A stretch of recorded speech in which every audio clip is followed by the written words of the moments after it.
Čo si bral? Tam sme dávali testosterón, propionát. Ja som vtedy nevedel, že nejaký král steroidov. Ja hovorím, že mňa zaujíma, čo to robí. Toto, daj. A šúpol som to tam. To, že som mal zvýšenú teplotu z toho Čaute YouTube, vítam vás tu pri 3. epizóde podcastu alebo takej série Život po. Naposledy sme tu boli vlastne pred 8 mesiacmi. Bola prvá časť, ktorá bola veľmi úspešná. Potom bola druhá, ktorá bola online rozhovor. A teraz máme tretiu.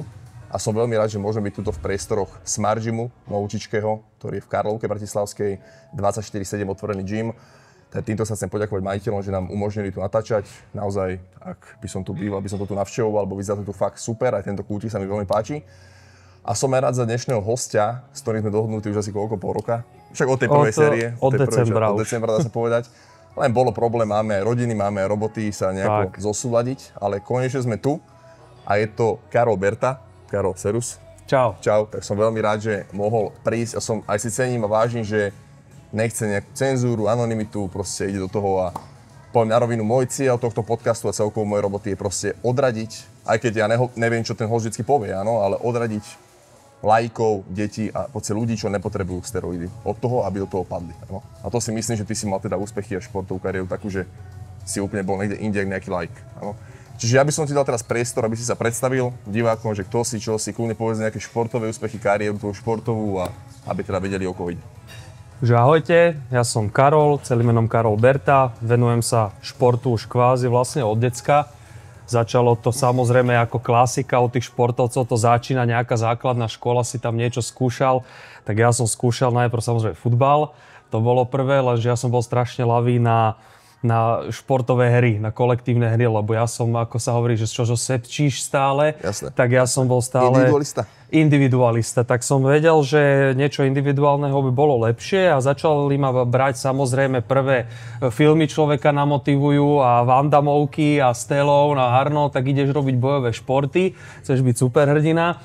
No a ja som sa v tom chytil a vlastne tam som začal, že bojové športy. To som robil normálne akože pravidelne, mal som 4-5 tréningov ako chlapec malý, takže tam sme mali karate, aikido, potom to bolo neskôr vlastne čínske wushu, to som robil dlho. No ale popri tom som absolvoval preteky atletiky v rámci školy. Boli to šprinterské 60-metrové behy v hale Elán, teraz už nebohej, bohužiaľ. Tak tam som začínal. No a keď som v teniskách zabehol, že druhý, tretí, tak si to všimli ľudia a začali, že by si mal robiť to.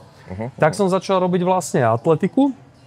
Takže som proste chytil telefón a zavolal som mojej vynikajúcej druhej mamine Danke Horskej zo Slavie UK. Teraz už ale neviem, či tam je. Ale proste Danka Horská, to je moja druhá mamina.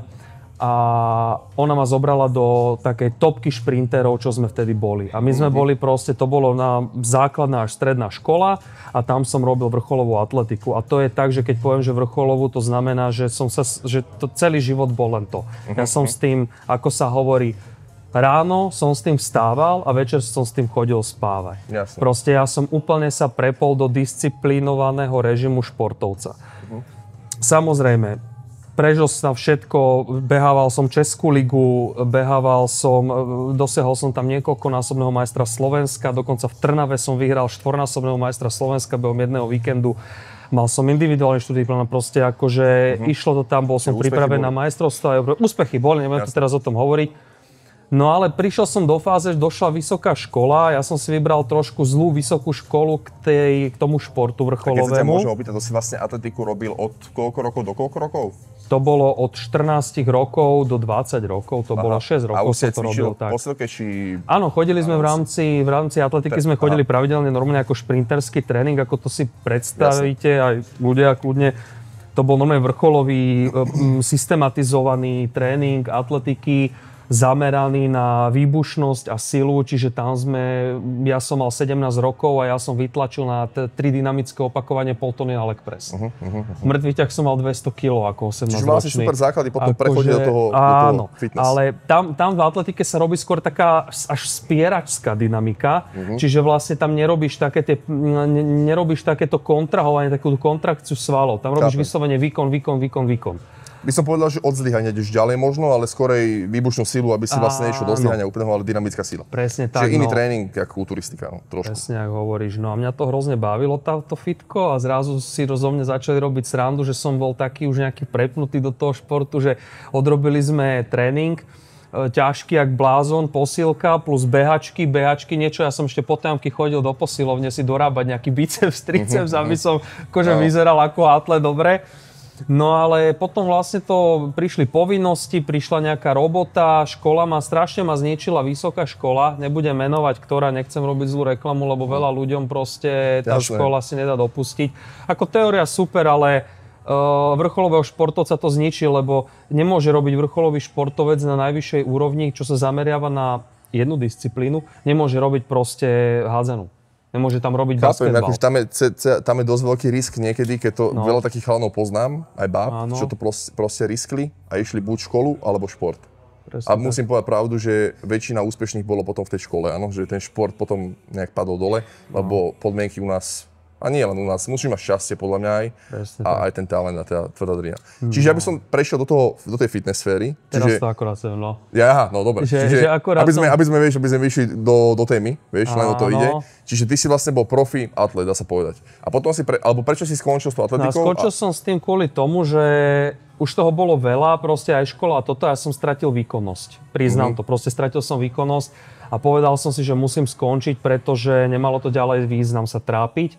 A ja, že prestanem úplne, budem si len cvičkať. Ale to sa nedá vypnúť a zapnúť u vrcholového športovca, ktorý je vžitý a úplne ten mentál a disciplínu má takto nastavenú, že proste vypnem, zapnem.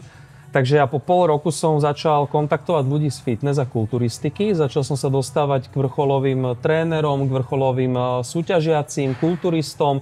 A samozrejme, oni ma už hneď brali ako, že a to je ten bývalý atlet. A to je ten bývalý majster Slovenska, že niektorí vedeli, že nebolo to také, že došiel nejaký tam zo zastávky. No a ja som začal cvičiť, začal som posilovať a hneď bum, prvé majstrovstvá Slovenska, Hnušťa, ja som ešte spadal do juniorov, že ideme tam. Tak hovorím, idem prípravu. Ja si ťa pamätám úplne. Ja som tam bol úplne. Nemá si také biele bermudy? Áno, také bielo-čierne. To bolo potom už. Ja som ešte mal predtým legendárne, to som dostal od klienta z fitka, bermudy, čo mi požičal z plávkovej sezóny. Tak to bola úplný banger, proste úplne amatérske to bolo, však prvý rok na Slovensku. A potom som si kúpil také havajské, akože s tými som pretekal. Keď máš po 4 súťaže, opäť ideš na Zlaté piesky, vieš? To je presne, tak to bolo, že mohol som ísť na... Takže bolo to takto som tam začal a ja som sa v tom chytil. Samozrejme, moja forma nezodpovedala hneď ani ničomu. No dobré, tá prvá súťaž bola juniorská, či do 23 rokov.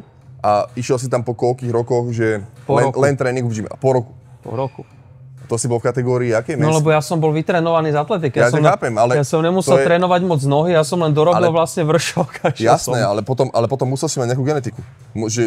Predpoklady geneticky si musel mať, lebo jak si dopadol vtedy? No, na tých majstrovstvách? Na tej prvej. To bolo to, čo ja som hovorím, že je to šťastie v nešťastný. Stala sa ti najhoršia vec, čo sa ti môže stať, ty to vyhráš.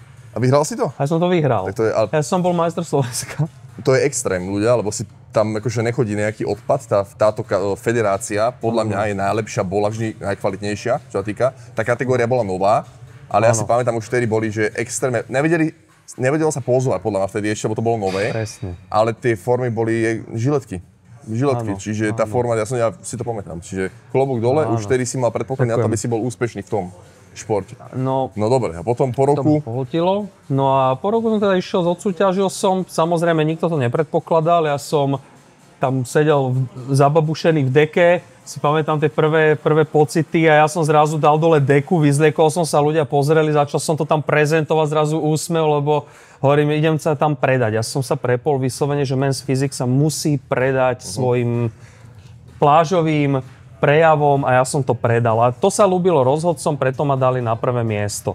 To bolo fajn, ale potom hovorím, že prečo sa to stalo to najhoršie, lebo človeku stúpne určitá laťka. Tak ja som si povedal, že keď ja som v atletike bol úplne super. Dobre, tuto si bol ešte úplne naturál. Tuto som už mal prvú látku v sebe. Na tej prvej súťaži? V prvej látke som mal jednu látku v sebe. To už tu bolo, pretože ja keď som išiel na súťaženie, tak ja som sa zveril jednej trénerke, a ona povedala, jej muž bol kulturista, ona bola vlastne tiež súťažiaca a povedali mi, že moja forma je dobrá, ale ten vršok nevieme dorobiť a proste musíme tam niečo podporiť. Takže sme podporili, čo sa podporuje prvé, testosterón. Takže vlastne zvýšili sme hladinu testosterónu, bolo to len to a fungovali sme cez dietu. Dieta bola, ale tá prvá dieta bola napríklad, že to bola bikinárska dieta. Ja som normálne prvú dietu držal, že šalatová, uhorka, aliašská treska. No, to bolo hrozné. Ale dobre, OK. Dobre, akože to je super, že to hovoríš, lebo ja by som...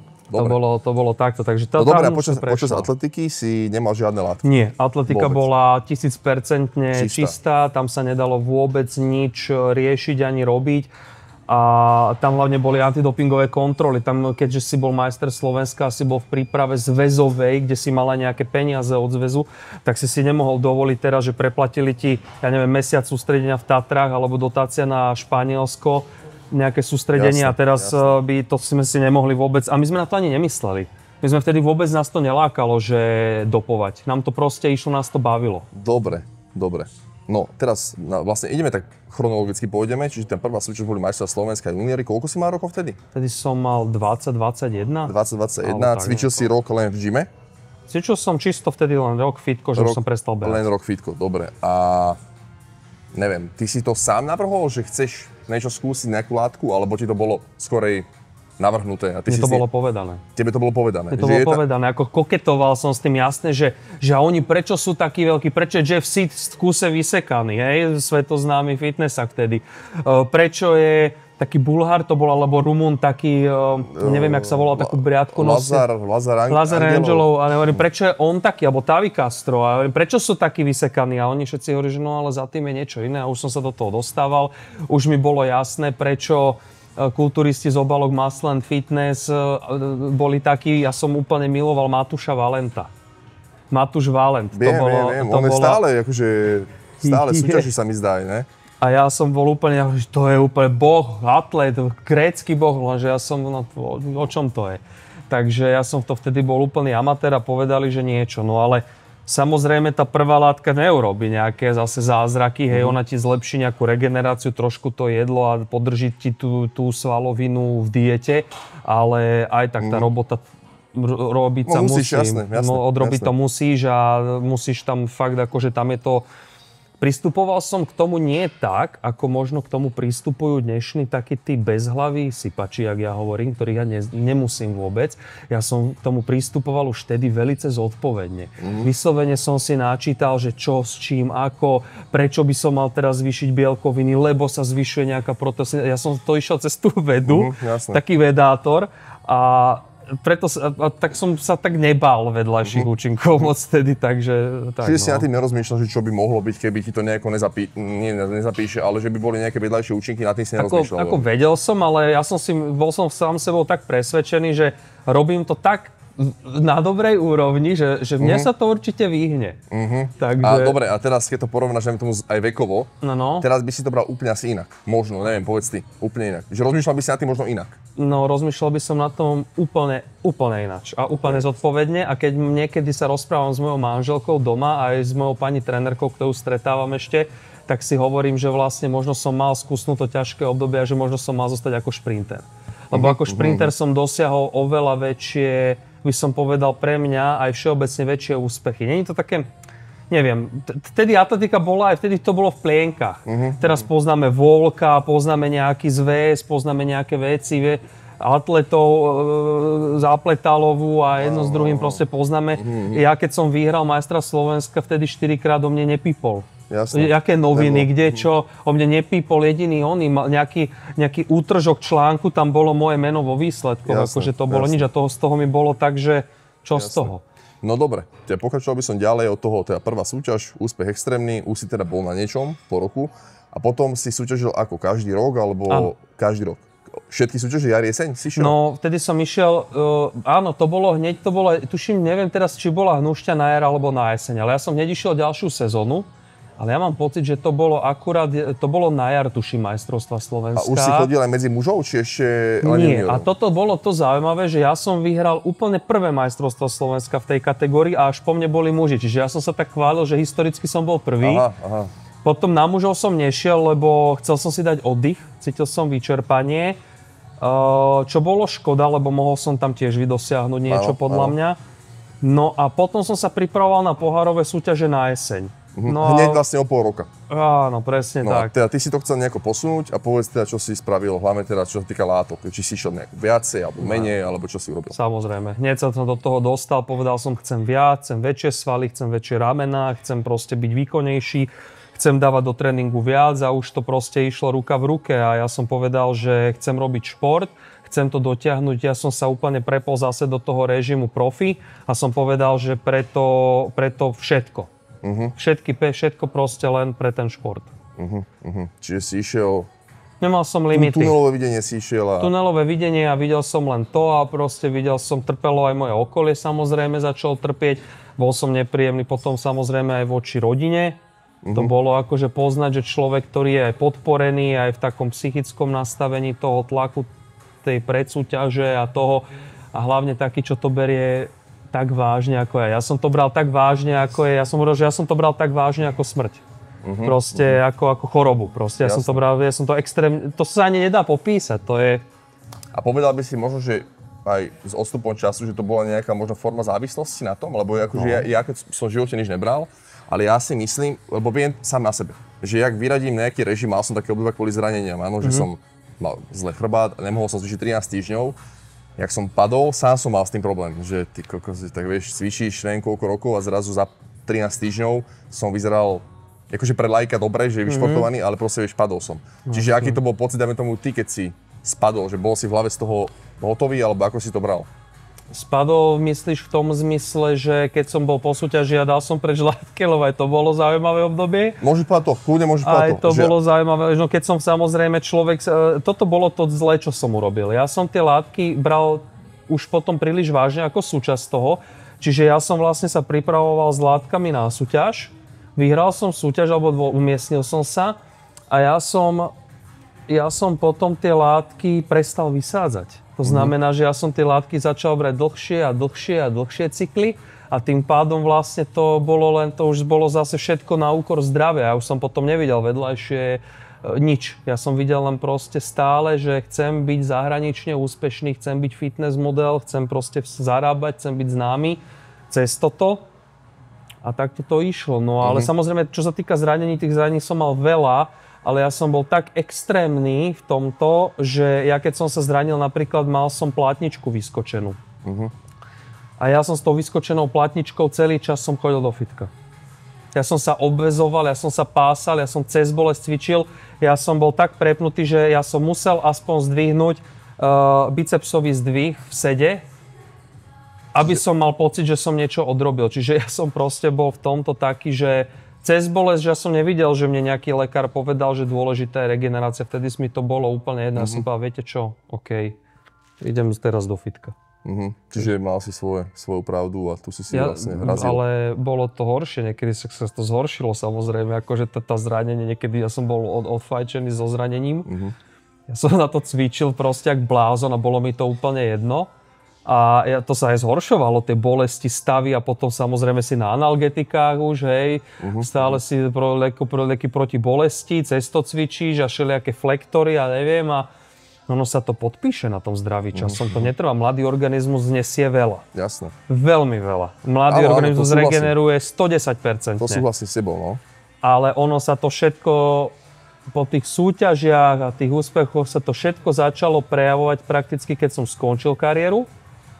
A začalo sa to prejavovať potom všetko. Potom. To znamená, keď človek trošku, nie že zvolnil tréningu, ja som z tréningu nezvolnil, ale zvolnil som v tých veciach, zvolnil som v stráve ani moc nie, ale vo veciach. Jasne. A vtedy sa to začalo vrácať. Že tam to telo nemá chémiu, nemá tú podporu. A to sa začalo vrácať nie, že rok, dva, alebo to sa začalo vrácať aj, že 6 rokov potom sa ti niečo, že sa objavilo. Toto 6 rokov drieme v tom človeku a nestačí, že ty ideš na nejakú kontrolu priebežne a povieš si, že sypem, a dobre, markery sú dobre, som zdravý, kámo, ty choď každý rok, každý pol roka a uvidíš po 5, po 6, 7, 8 rokoch, že ako. To je... Toto, čo teraz ty hovoríš, som ešte nikde nepočul povedať nikoho asi.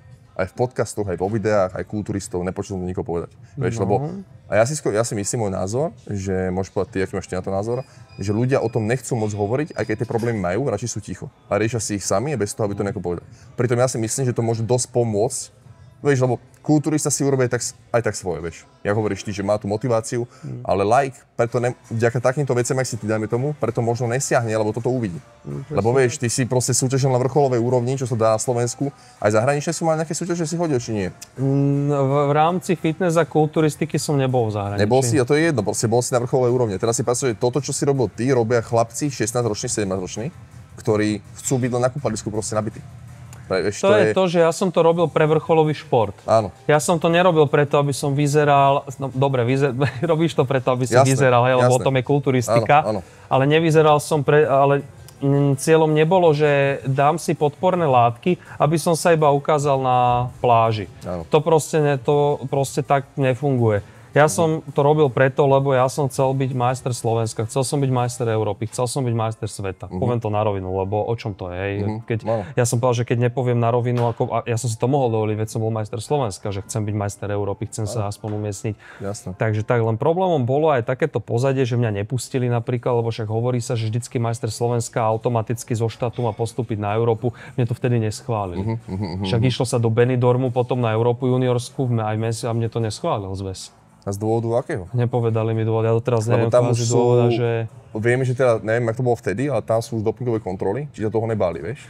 Neviem, ale vtedy som mal, hovorím len tú jednu akože látku, ten testosterón a ono, kebyže si ma možno nejaký skúsený zobral, dobre vysať to niečo dá a tak ďalej, že možno by to bolo iné, však času som mal dosť, neviem ti povedať, to už je aj ste robili to, že ak sa blížila súťaž, tak ste niektoré veci vysádzali kvôli tým kontrolám, či tedy kontroly neboli?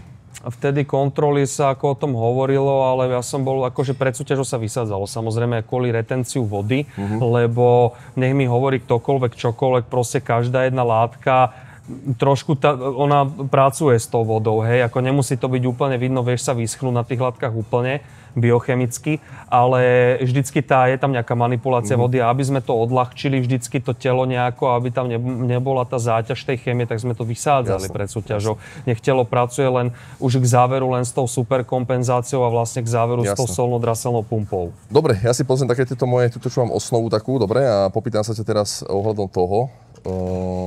Čiže koľko rokov naturálne si cvičil, tak tam neboli roky. A keď si začal cvičiť, len po atletike, už si mal ambíciu, že chceš ísť súťažiť a mal si v hlave to, že vieš, že sú nejaké steroidy, látky a pôjdeš do toho, keď sa to naskytne? Alebo chcel si byť naturál? Nie, keď si začal? Nie, keď som prešiel, tak som vedel o tom, že tie látky sú. Vedeli sme o tom, nás to učili aj na vysokej škole, už u atletov, ktorí sypali. A ja som vedel, že to existuje. Ja som bol taký, že aj by som skúsil, aj by som neskúsil.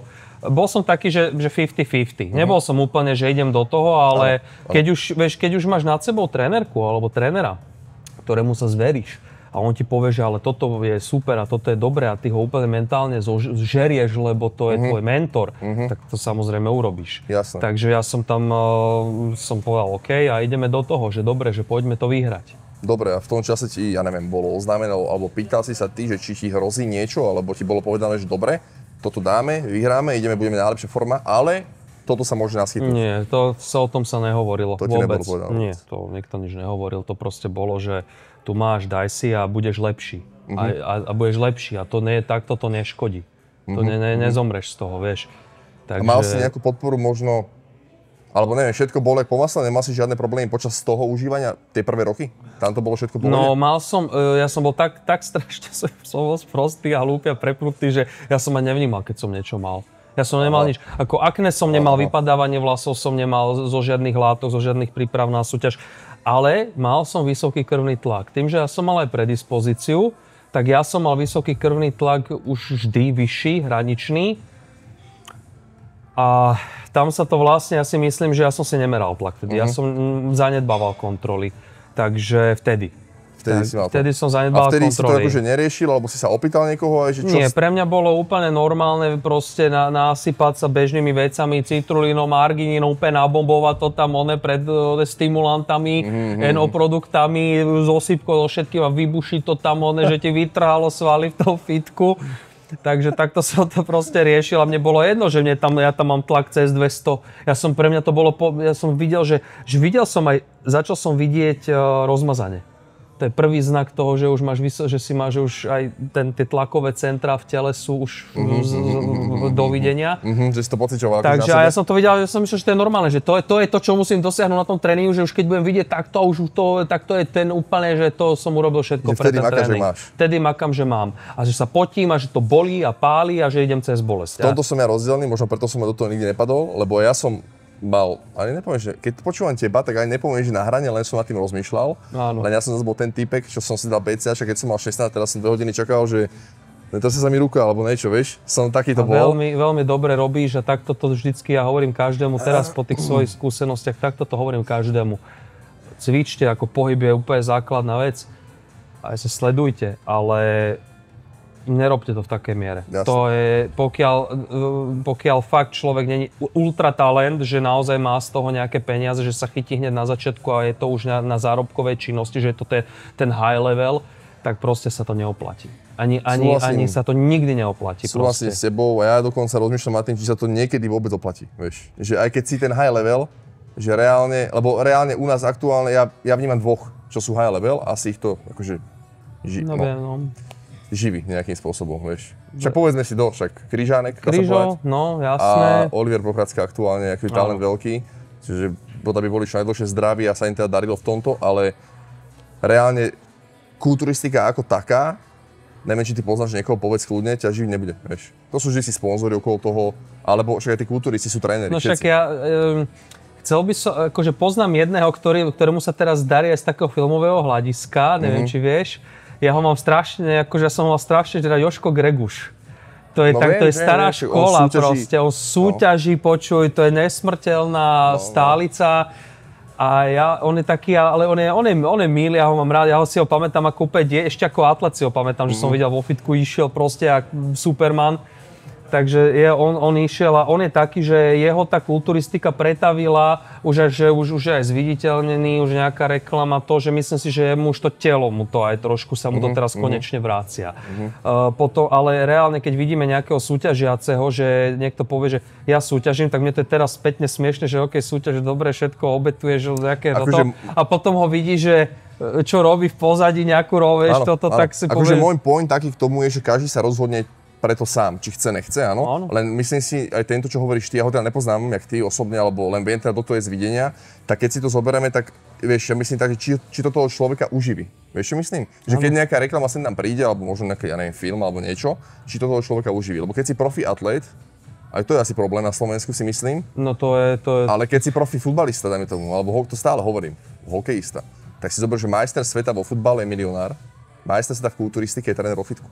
Vieš, to sú tie také, pre mňa, môj názor, také opozita. Ale hovorím, no. Ale dobre, ďalej by som išiel, že koľko rokov si takto vlastne išiel? Ty si začal ako junior a potom si každý rok súťažil, asi si teda mal úspechy nejaké a do akého veku si išiel? Vlastne celý čas na látkach, predpokladám? 25. Čiže... 25 som išiel hardcore, sypanie, hardcore všetko. Úplne, že level 25, non-stop. Bez prestávky, dobre, bez vysadzania. Ľudia na Hero si povieme potom aj, čo si išiel, dobre? Není problém. Jo? Nie problém. Ja som maximálne otvorený človek, ja som povedal, že ja sa nehambím za niečo, som urobil. Dobre, super, ja som veľmi rád, že preto... Ja nemám rád aj ľudí, čo povie, ja nesypem a potom proste chápeme sa. Čak to že nemám rád ani ja. Tak akože dobre, keď si registrovaný športovec, dobre, tak sa o tom nehovorí kvôli nejakým dobre, to nebudem riešiť, chápem. Ale keď človek nesúťaží a vidím, že vyzerá a povie a prezentuje sa ako naturál, není presne to, čo robíš ty ako vynikajúci content na Instagrame a na sociálnych sieťach, tak to ma úplne vytača. To ma vytača aj mňa, no, preto som s tým začal. Proste, áno, a dobre si urobil. Profi kulturista, ale keď si všimneš, o tom nehovorí, on nebude všade dávať naty transformation, naty fyzik. Áno. To bude robiť len žebrák, ktorý na tom chce zarobiť a oklamať proste komunitu obrovskú, ktorá je obrovská. Presne. A na tej kontroverzii, že koľko som vyzerá na sypke a vieš, to proste je mimo mňa. Dobre, išiel by som na také otázky, ktoré tu mám také poznačené, čo aj mňa zaujímajú, myslím si, že aj divákov budú určite. Aký si mal pohľad na svet, na život, všeobecne vtedy, a s odstupom času teraz, že ako to, možno, že aj máš teda rodinu už, vtedy si nemal, že ako vnímaš pohľad na svet, zdravie celkovo, že vtedy a teraz rozdiely nejaké? Vtedy som vnímal svet len z hľadiska maximálne vrcholového športu. Vtedy som všetko prispôsoboval tomu 100%, proste ako som povedal, non-stop ráno som sa zobudil a rozmýšľal som presne, čo kedy zjem, čo kedy dám aký suplement a čo presne budem cvičiť, ak to precítim. To bolo celý môj myšlienkový pochod celé dni. To proste všetko bolo o tom. A teraz je to úplne, človek si tým prejde, dospeje, má rodinu a zrazu zistí, že život absolútne nie je o tom. Jasné. Že to je obrovská zmena. Súhlasím s tebou. Dobre. Či si na sebe badal nejaké zmeny správania, alebo z odstupom času si uvedomuješ, že si bol možno iný človek, alebo inak si sa choval, keď si bol hlavne, ale nehovorím, že keď si cvičil, ale keď si bol na tých látkach a zo zvyšovaní sa tých látok. Či sa zvyšovala nejaká, ja neviem, agresivita alebo niečo podobné, a či si teraz iný, ak si bol vtedy? Toto je veľmi dobrá otázka, čo hovoríš, pretože strašne to záleží aj individuálne. A strašne tuto ja rozlišujem dve veci, to nikto nehovorí. A toto je tá vec, že ja som bol pri prvom rade psychicky nastavený ako ja, ako človek, ako moja osobnosť. Čiže ja keď som sa podporil látkami, mne sa tými látkami zvýšil fyziologický a biologický metabolizmus. Čiže zvýšil sa ti krvný tlak, zvýšil sa ti, akože ja som takýto, že sa vždy opieram o vedu. A na základe toho, že máš vyššiu hormonálnu aktivitu, vyšší metabolizmus a všetky procesy v tele, tak tým pádom si aj taký viacej, máš väčší drive. Takže sa to odzrkadlilo na mne tým, že som rýchlejšie rozprával, bol som svížnejší, výbušnejší v tom zmysle, že som rýchlejšie reagoval na podnety, ale nebol som taký, že by som teraz zo seba strol trčku a šiel sa byť. Hej. To proste nie. To je o tom, že to nie. Že na základe týchto zmien to je jasné, že telo sa zmení. Hej. To je aj o tom, hovorím, je to o tom, aká si osobnosť. Čiže jasne, tak. A teraz, jak to je, tak to sa ukludníš, lebo zase znížili sa všetky biologické procesy, znížil sa metabolizmus, ešte užívam lieky na krvný tlak, lebo aj to mi diagnostikovali potom chorobu, hypertenziu ťažkú, takže tým pádom mňa tie lieky utlmujú, mne dávajú do kľudu a ešte mám aj bylinné veci, takže ja si to... Čo to si tiež prejdeme ešte, že aké si tam mal vlastne problémy, keď si mal nejaké. Čiže, či ťa to obmedzovalo časovo, sociálne, nejak inak, ale nie cvičenie, lebo toto kvázi nejako časti obmedzujú, ale tak každý sa preto rozhodne, ale skôr tie látky, vieš. Že ja neviem, viem, že niektorí ľudia majú problém, že idem na dovolenku a riešim teraz, že rozmýšľam, že jak to tam dostanem, jak to urobím. Dobre. A tieto veci. No, ja som nemal žiadne obmedzenie, lebo ja som si to pašoval všade. Ja som mal úplne jedno, že idem cez letisko, ja som doma pred dovolenkou, keď som išiel, proste, či to bolo Bulharsko, Chorvátsko, proste normálne išiel som do lekárne a ja som si presne nadávkoval proste všetko na dni, zabalil som si to niekoľkokrát, schoval som si to a dal som to do veľkej batožiny a to prešlo do lietadla a rozmoc domal. Akože nebral som si s názvami oné veci. Ale to vlastne, že to keby ti nájde je problém, ne? Tak ja neviem, ja som nad tým neuvažoval. Ja som povedal, že podľa mňa mi batožinu nemôžu, že keby aj našli, tak uvidia proste, budem otvorene hovoriť teraz, že uvidia striekačku s olejom. A čo povedia? Ja môžem povedať, že to je protizápalový liek, že medications. A oni mi teraz to pošlu na rozbor, čiže ja som si hovoril, že dobre, možno by mi to zabavili, tak kašľať na to, išiel by som bez toho, ale proste v živote som nemal s tým problém to pretlačiť v rámci... Ja si myslím, to je môj názor, bol som policajta kedysi a mali sme hocikedy drogy. A fungovalo to tak, že keď sa našiel prášok, vieš, mohol povedať proteín, vieš, ale sa bral ten človek na výsluch, normálne sa obmedzil na osobnej slobode, látka sa zobrala, on sa prepustil.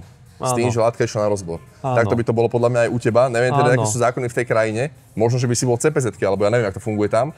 Ale keď sa spraví rozbor... V Bulharsku možno aj nie. Dobre, ak by to bolo. Možno by to nejako, že potom cez zahraničnú políciu nejako vyriešili. Ale teda ja osobne si myslím, že si riskoval teda dosť. A pamätám si, kamaráta som mal ja, čo mal v plán, že ide do Egyptu, kúpi to do lekárne, lebo tam sa tak o tom hovorí. A potom sa ho pýtam, že keď ťa chytia na letisku, čo urobíš? Že nie, oni mi to zoberú a otočia ma naspäť. To máš dobrý plán. V niektorých krajinách som vedel, v ktorých je to také, že ale vedel som, že v rámci Európy a takto, že tam čo urobia, akože neurobia nič, hej. Jasné. Takže... Čiže ty si vlastne išiel bez obmedzení, ty si taká povaha, že si nerozmýšľal nad tými následkami, dá sa povedať. Vtedy moc nie. Vtedy. No. Tak nad zákonnými vôbec. To som vôbec neriešil. Som proste povedal, že keď mi aj nájdú, poviem, vrcholový športovec a robím to pre vrchol a čo teraz? Akože nepredávam to, je to na moje užitie, tak čo teraz urobíte, vieš? Čo, no. Dobre. Teraz je tá otázka, ktorá mňa teda veľmi zaujíma a je fakt veľmi aj dôležitá podľa mňa povedať ju a zaujímavá. Aké si mal zdravotné problémy vtedy? Áno. Keď nejaké boli, keď nie. A aké máš zdravotné problémy teraz s odstupom času po tej tvojej kariére súťažnej? Veľmi aktuálna otázka, veľmi aktuálna pre mňa teraz. Počas sypania a užívania anabolických steroidov som nepociťoval žiadne vedľajšie účinky. Proste bol som mladý, všetko sa krásne vstrebe, všetko krásne ide, proste svet je rúžový, všetko ide dokonale. No lenže potom vlastne to vysadíš, to telo, myslím si, že dostane taký abstinenčný príznak a je nastavené na nejakú iné hladiny, čohokoľvek. A opýtam sa, ťa to abstinenčný príznak v rámci hlavy, alebo aj nejaké, že si pociťoval zdravotné problémy už hneď po vysadení? Alebo len si bol taký, že už som slabší, potrebujem, či ako si to ide? Ne, abstinenčný. Ja som bol psychicky s tým, že keď som dával von, tak vieš, ako vždy vyrovnaný. Ja som nebol s tým už potom, keď som skončil súťažnú kariéru. Ja som totiž už vtedy mal svoju manželku. A ja som svoju manželku rešpektoval v tom, že ona neznášala tieto látky. A ona to odsudzovala prudko. A my sme chceli mať aj bábätko a ja som vedel, že ja musím byť proste čistý, keď chcem riešiť potomka. Hej? Tak nechcel som nič riskovať, takže ja som všetko dával preč, že ja som s tým bol úplne OK. Ja som vtedy aj pri nej úplne neriešil nejak extra, akože vždy som riešil šport, tréningy, dietu, ale neriešil som už tak, že som sa na seba tak... Ona ma z toho trošku vytrhla, že som na seba už nepozeral tak súťažiacky do zrkadla. Jasne. No ale chcem sa vrátiť k tým problémom. Čiže počas užívania nič, po užívaní to tak postupne začalo, že zrazu zrak. Že nevidel som do diaľky, že zvýšil sa mi cez ten krvný tlak, že zistili sme, že vlastne zostal mi vysoký krvný tlak. A pre mňa bolo normálne, že ho mám stále vyšší, je to už pri tebe prirodzené po tých rokoch a ty si to neuvedomuješ, že pretlakovávaš si cievy, pretlakovávaš si orgány v tele, hlavne obličky sú na to náchylné. No a to zistíš časom, keď to neriešiš, že to vybuchne. No a to sa stalo teraz, proste po tých rokoch, že ja som to neriešil a ono to vybuchlo a začali byť horšie krvné výsledky a človek sa pozerá, že však ja neužívam nejako veci alebo čo, že však ako neriešim to a teraz mám stále niečo zlé, sa zhoršuje, že čo sa kurník deje. Ja som robil chybu v tom, že ja som po tom vysadení zase držal extrémnu dietu. A ja som mal dietu nízkosacharidovú. Ja som nejedol sacharidy a ja som sa extrémne predávkovával bielkovinami a tukmi. Hej, takže to bol môj problém. A to som robil non-stop po súťaži 6 rokov. Non-stop som jedol 6 rokov, jak hlupák. A to je vlastne po ukončení kariéry súťažnej? Áno, lebo som chcel vyzerať, akože hovorím, že chcem si to udržať a chcem byť stále ten športovec. A odvtedy si bol čistý na látkach, alebo si ešte niečo? Ešte občas som si dal niečo. Ešte si mal? Priznám sa, že to bolo potajomky už som o tom nehovoril, ale nič som si ešte niečo dal na predletom, že som chcel trošku, že nech popálim tuk, tak som dal niečo na podporu spaľovania tuku a potom som akože takto, ale už to boli sezónne veci. Nebolo to, že už to nebol taký hardcore, to už som nemal dôvod a ani chuť. Jasné. Už to bolo veľa. Tak poviem vám, dávať si 12 injekcií denne, tak to je asi... Toľko bolo? Toľko si mal niekedy? Áno. Lebo to rátam olejové, rátam peptidy, rátam rastový inzulín. Takže dokopy, keď si to rátam, tak to bolo a dávaš si niečo ráno, večer, vieš, dávaš si niečo viackrát denne. Možno toho bolo aj viac, ja neviem už teraz ti povedať, ale viem, že tak berieš 4 peptidy, tak tam si dávaš 2-3 dávky denne, tak 2-3 krát denne sa musíš pichnúť, no 2x4 je koľko a to máš len peptidy. Teraz berieš rýchle estery. A to si celú tú kariéru robil každý deň, dá sa povedať. Ty kokos, dobre, klobučík dole. No, dobre. A teraz čo? Teraz. Áno. No a teraz vlastne ja som zistil, že teda mám horšie výsledky. Išiel som lekárovi, išiel som obvodnému, ten bol vynikajúci, lebo mal ku mne pochopenie. Zistil, že mám horšie výsledky v rámci pečenie. Tam to nebolo také, ale musím zaklopať niekde. Ale v rámci obličiek. No a samozrejme, tak sme boli poslaní potom, nechcem toto celé rozpisovať, samé vyšetrenia a tak ďalej, išiel som nefrologovi. Mal som extrémne šťastie na dobrého nefrológa, ktorý si ma podchytil, chápal moju situáciu, proste vžil sa do mňa ako psychológ a vedel mi veľmi dobre v tomto pomôcť. A nastavili sme proste úplne ozdravotný režim. Už nie ani tak sípkársky by som povedal, že teraz toto, ale riešili sme vlastne strašne tú strávu, riešili sme strašne to, čo príjmať, nepríjmať viacej. Prišli tam vlastne rôzne extrémne obmedzenia Konkrétne moja diagnóza, okrem toho, že trpím hypertenziou, to je jasné, to je dané. Ja som mal u kardiológa tlak, keď som prišiel len tak po pohode po robote 190 na 101. To si mal už pred užívaním? To som mal po užívaní, hovorím. A po užívaní, to si hovorím. A pred užívaním si bol zdravotne OK? Áno, 100% zdravý, jasné. To je dobre povedať, vieš, aby to bolo, že... Lebo vieš, teraz si páči, niektorí tam písali minulé video. No však on má problém už predtým, vieš. Nie, ja som bol 100% zdravý, ako atlet sme mali však pravidelné kontroly. Štátna športová lekárka, však ja som išiel na FTVšku. Jasné, tam musíš byť zdravotne OK. A ja som bol pravidelne, ja som 100% som bol. Akože tlak bol vždy vyšší, lebo aj u nás v rodine je geneticky, ale tak nič. No a kardiolog, keď videl moje výsledky, on povedal, že toto už musí byť niečo aj s orgánom zlé a už on na to upozornil. No a vlastne potom som išiel na tomu nefrologovi, on mi dal vlastne, volá sa to chronická obličková choroba, CKD, Chronic Kidney Disease, proteinúria. To je potrhaná vlastne, ja mám v každej obličke máš sieťku, glomeruly. Oni sú z takých glomerul. No a tá sieťka, keď je poškodená väčšinou krvným tlakom, väčšinou to je tým krvným tlakom, ktorý sa mi zvyšoval aj podporou hlavne tých látok, tak sa ti potrhajú a ty prepúšťaš, úplne to poviem polopate, úplne jak pre hlupáka, že sa ti potrhá proste sieťka a prepúšťaš bielkovinu do moču. A tým pádom oblička neplní tú funkciu a zhoršuje celkovú svoju vitalitu. Neplní svoje funkcie, začne zlyhávať postupom času a to môže trvať tento proces nie, že teraz rok, dva. To trvá presne to obdobie tých 5-6 rokov, že takto to ide, až nakoniec to buchne, že už tá oblička má rôzne už parametre. Tak ty musíš vtedy urobiť to, že absolútne odľahčiť obličku. Proste úplne odľahčiť. To znamená, že mňa čakalo, jak som celý život, čo hovoria fitnessaci, kulturisti, že je najdôležitejšia zložka v strave. Jasné, vysoké bielkoviny. Bielkovina musí byť optimálna. No a zrazu ti povie nefrolog, že pán Verta, tak 50 gramov na deň. A nič živočíšne, iba rastlinné. A ty povie, že ty kokšo, tak teraz čo mám robiť?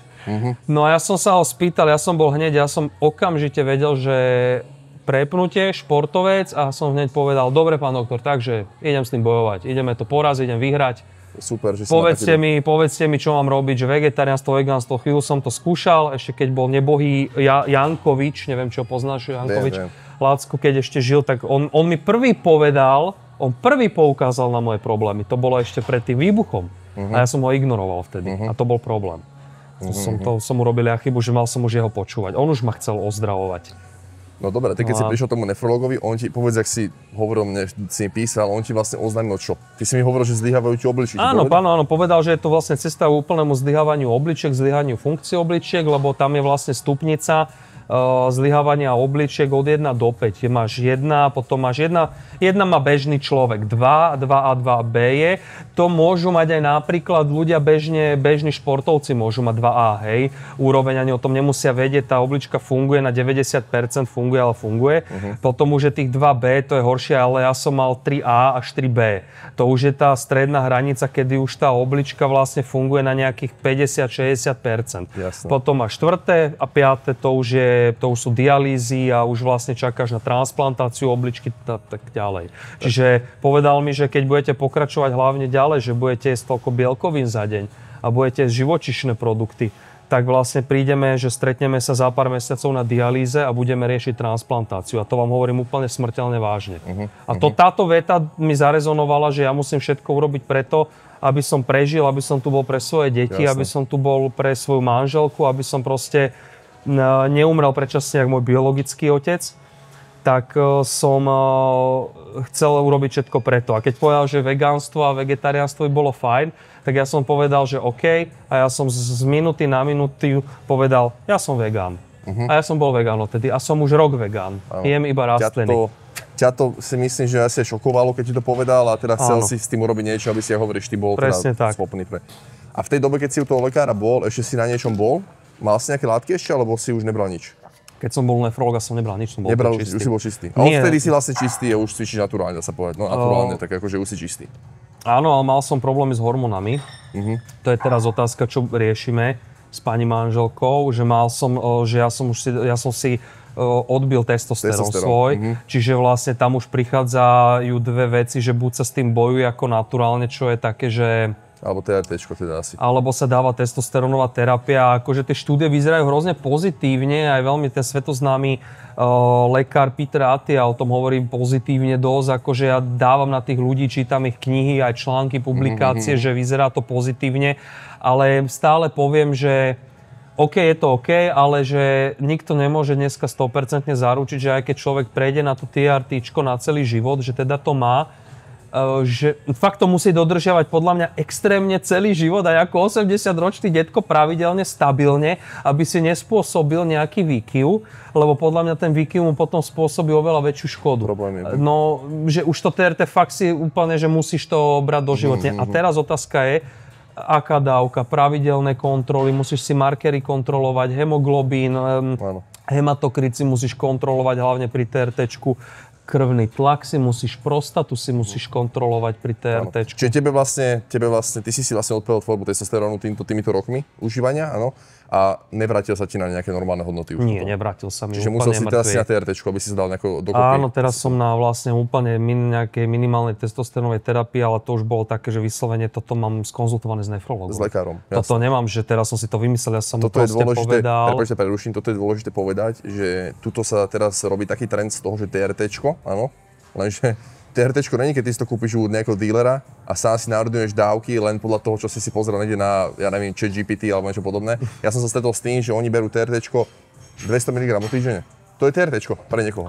Niekto povie, akože počul som aj názor lekára, že 200 mg týždenne, že pokiaľ, že záleží od tvojej hladiny, lebo ty si môžeš dať 200 mg, ale záleží tá odozva z krvi. Jasné, to je podstatné, ten marker. Len oni tú krv neriešia, vieš. No, oni si dali 200 mg týždenne, lebo to niekde prečítali, vieš. Bez preto by im možno stačilo 100. No však áno. Ak vôbec majú problém. To tým chcem povedať, že oni si potom nekonzultujú s lekárom, oni to konzultujú s nejakým kvázi internetovým odborníkom. Nie, ja som bol normálne na kompletne celkovom hormonálnom obraze krvnom. Ukázalo mi, že mám vlastne málo.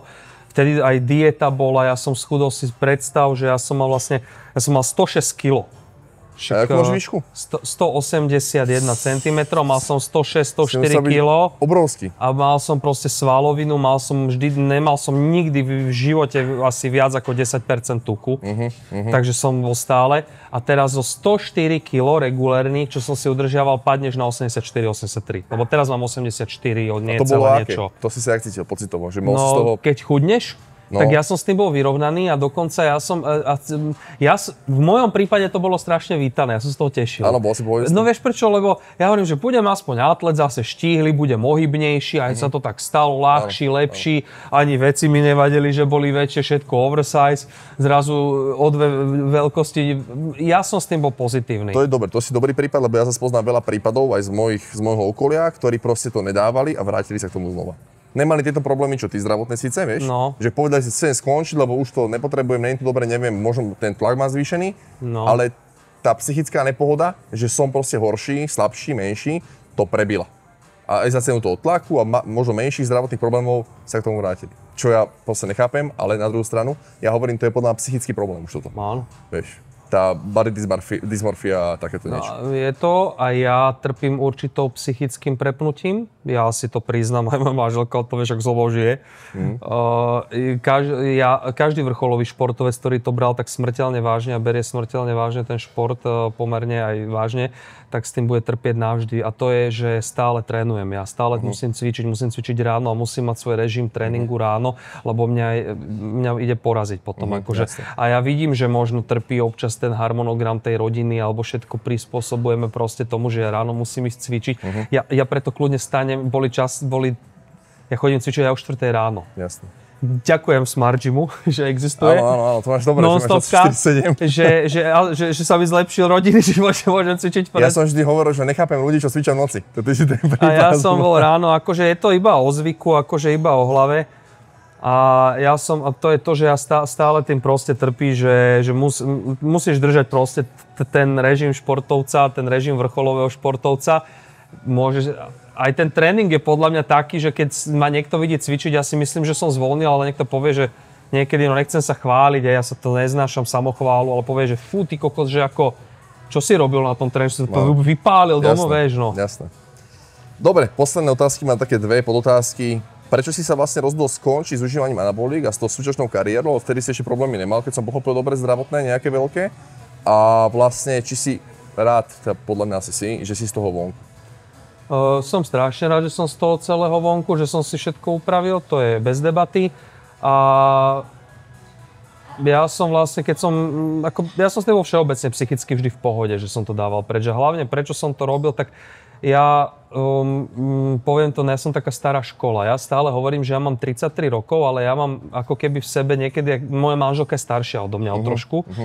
A ja hovorím manželke, že ja som sa mal narodiť v iných časoch, lebo ja počúvam aj starú hudbu, ja počúvam staré veci, milujem staré filmy.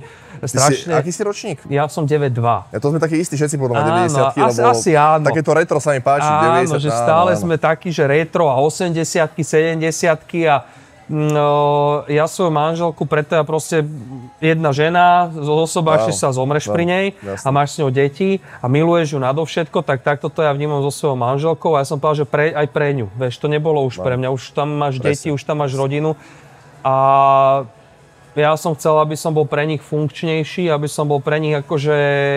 Ja som mal výčitky svedomia, že by som klamal, hej, alebo že by som proste tak hardcore sypal. A je pravda, že som občas v tom vzťahu zaklamal, že nič neberiem a dal som si nejakú tabletku, niečo na spalovanie.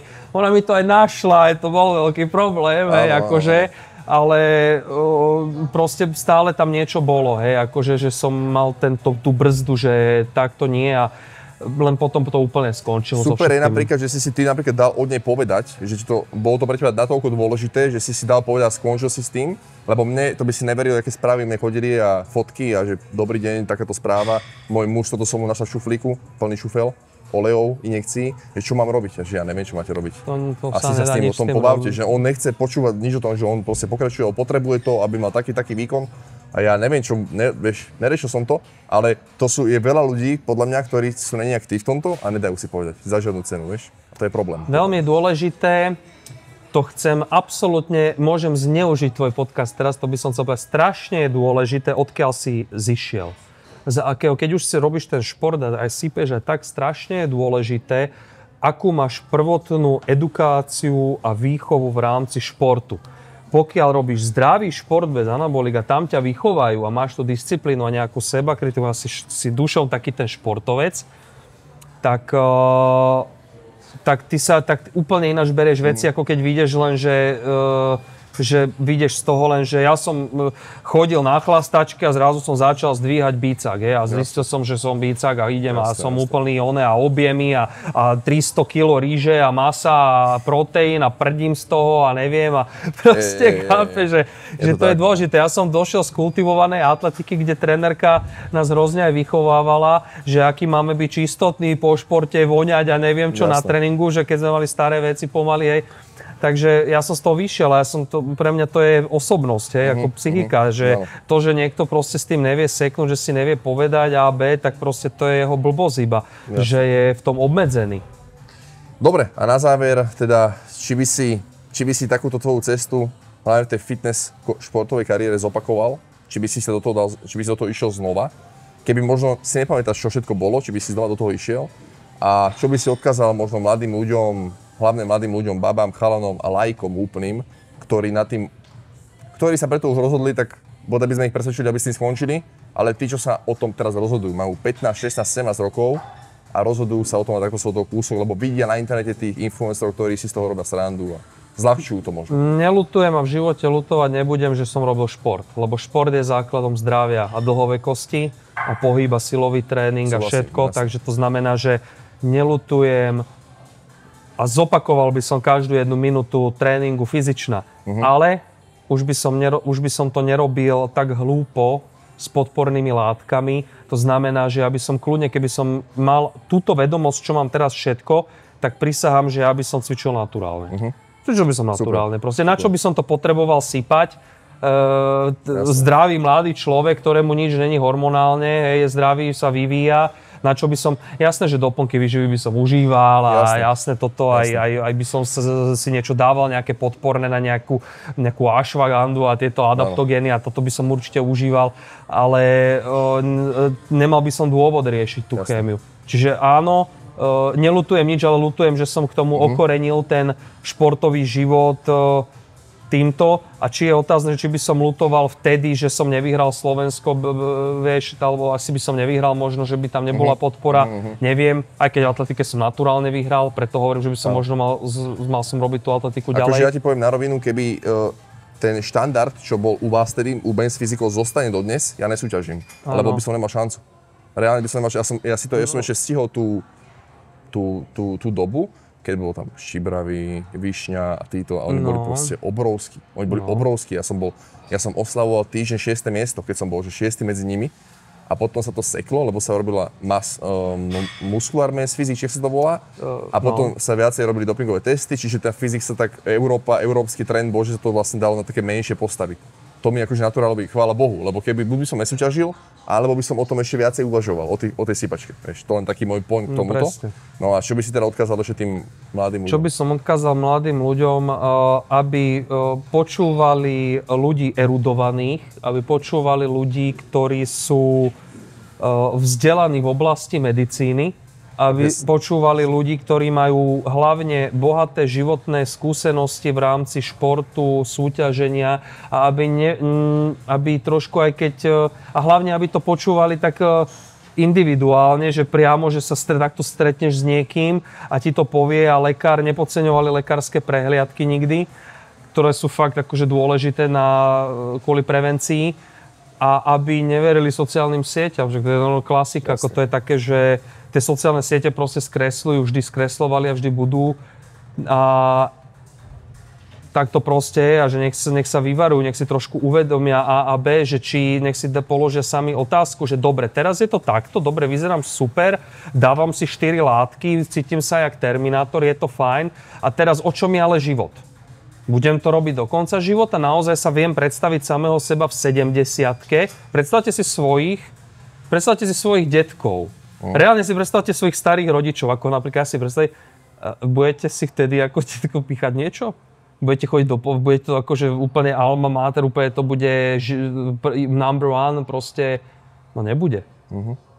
Príde žena, prídu deti, príde život s veľkým Ž, prídu veci a proste, a zrazu zistíte možno teraz, keď si to zopakujete, poviete, že ten Karol má možno aj pravdu, že možno by som to nemal brať tak, že však cvičiť to budem cvičiť, aj všetko, drž aj diety, drž aj stravu si, drž čokoľvek, ale už nebudem proste do toho dávať chémiu len tak, že idem von na kúpalisko, však to je úplná hlúposť. Jasné. Len kvôli tomu, čo si o tebe druhý myslia? Je to tak? Dobre. Karol, díky moc za rozhovor. Super, ďakujem aj ja. Fakt top. Som veľmi, veľmi rád, že sme sa konečne stretli a podľa mňa to bolo veľmi výživné. Ja sám som si z toho teraz odniesol veľa a ľúbilo sa mi to. Ideme teraz ešte na Hero Hero, takú bonusovú časť pre odberateľov a verím, že sa vám to páčilo. Dajte mi váš názor do komentárov, ak sa vám páčilo, dajte like, prezdieľajte. Nech sa to dostane čo najviac ľuďom, lebo ja verím stále tomu, že to veľmi pomôže. Hlavne tým lajkom a tým mladým deťom, ktoré to proste nepotrebujú. Čaute. Chvíľu bola pauza, že som bol čistý a už si dám hocičo, že som úplne uletel už. Potom išla ďalšia súťaž a tam už som to úplne otvoril všetkým možnostiam. Najväčší píkov, čo som mal... To ešte píkovalo toto? Oleje som ponaťahoval však do jedného alebo do dvoch, keď sa nezmestil do striekačky. Proste tých injekcií za deň bolo strašne veľa. Som si ošetroval sám. Môžem hovoriť všetko? V živote som to takto verejne nikomu nepovedal. Toto je, niekto prežil druhú svetovú vojnu v zákope, tak toto ja prežijem. Hádam, ma zachránia, keď by bol najväčší problém, hej. Čiže koľko ťa to stálo? Peňazí? Kriminál by som povedal, že fakt.